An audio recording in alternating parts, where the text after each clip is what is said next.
The Brewers stayed alive in their wild card series matchup against the Mets, all thanks to a 5-3 comeback win in Wednesday night's elimination game. So let's talk a little game two. And of course, we're going to preview tonight's game three with Mike Heller, the host of the Mike Heller Show on 97.3 The Game out in Milwaukee. I didn't even do it in my radio voice. I'm supposed to say the Mike Heller Show, 97.3 The Game, Milwaukee. Yeah, you got it now. There we go. There we go. Mike, thanks for hopping on with this, man. I'm an ambiance guy. So two-part question. Kind of tell us what the vibes were like at American Family Field after that win and your thoughts on a wild card game two. Yeah, the vibes after are incredible. Milwaukee had lost 10 of their last 11 postseason games. They have won a game since the 2019 postseason, so it had been a while. And I do think that when that game went to the eighth inning last night at American Family Field, I think Brewers fans maybe were starting to feel like the end was near again. But it's kids. It's a 20-year-old Jackson Chourio hitting his second home run, followed by Garrett Mitchell hitting a two-run homer with two outs in the eighth inning. And Garrett Mitchell hasn't played a full season in Major League Baseball yet. So the kids got it done. It was a special moment, and it sets up the ultimate drama, a full elimination game in the postseason. It's not a game seven, but it's a game three that has game seven implications. Yeah, I got to get your thoughts on the series so far. Game two was absolutely electric. So thoughts on the series so far, and where do you think the Brewers have the advantage in this wild card matchup? Yeah, I think the advantage is the momentum that comes off of last night. But momentum in baseball is as good as the next day's starting pitcher. So Jose Quintana for the Mets, and the Brewers will go with Tobias Myers, who hasn't been a big league pitcher for a long time until this year. It had been a number of years. He was a journeyman minor leaguer. So the advantage, I suppose, is that these kids in Milwaukee's lineup, and I'm talking about Bryce Terang and Garrett Mitchell and Sal Frelick and Jackson Chourio and Joey Ortiz, those five, none of them have played more than a full season of Major League Baseball. And with Chourio, he's only 20 years old. He's a star. So I think the advantage goes there. I also wouldn't be surprised if you wouldn't get something from Willy Adames and William Contreras and Rhys Hoskins or even Gary Sanchez, some of the veterans with this team, because I think they've been buoyed by what the kids did in game two.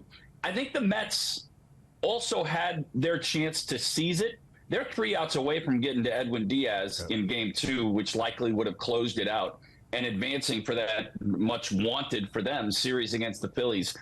Now we'll see how much the Mets have still in them, especially with what they've gone through over the last 96 hours or so. Yeah, I think the way that game ended, the pressure is now on the Mets to get this thing done. Yeah. So you mentioned the kids kind of showing up in the biggest moment of the season for the Brewers. What's some of the things that this team is putting on tape that will get them beat or is putting them in a tough spot?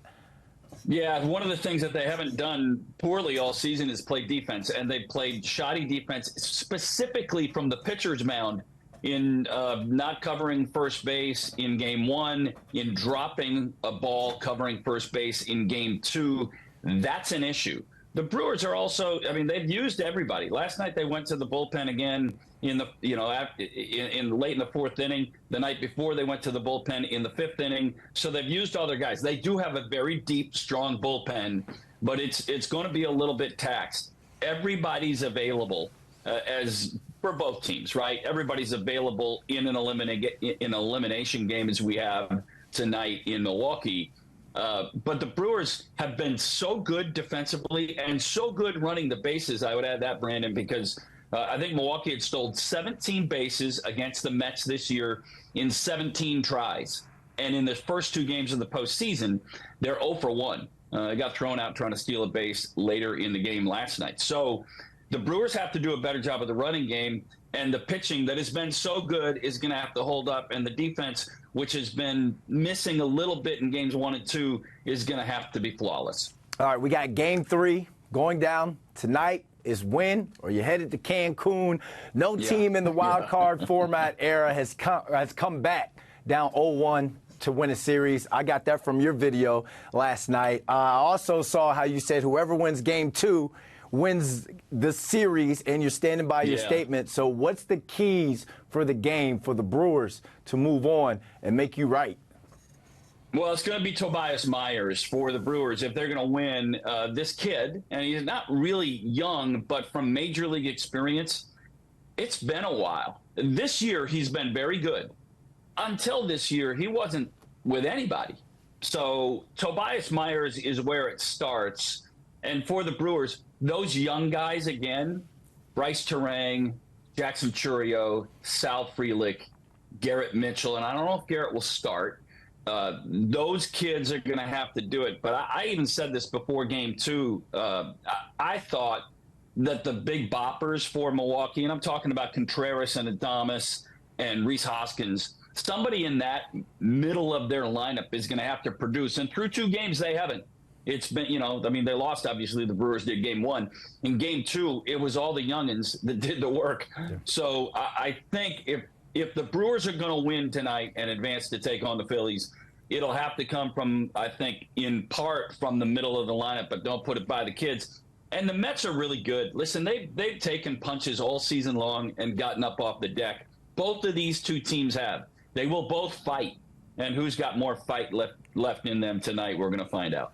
We are going to find out for sure. Mike, what's your schedule like today? Tell the people. Yeah, I'm going to do my 3-hour talk show from our studios in downtown Milwaukee, and then at 3 o'clock Central Time, I'll head over to the ballpark and be down on the field while the Mets are taking batting practice, and them up in the press box, and hopefully in a victory-soaked home clubhouse. If not, it will be a press conference and a season-ending video and getting back out of there. Well, I'm hopefully going to be at a watch party tonight, and there's going to be a little beer, some champagne thrown around there. I might be late to work tomorrow, hopefully. Mike, tell the people they can find you on social media as well. Yeah, on my X account at Heller Sports and on the iHeartRadio app with my talk show today and every day going noon to 3 Central Time. All right, this was fun, man. Thanks for joining us. Happy to do it.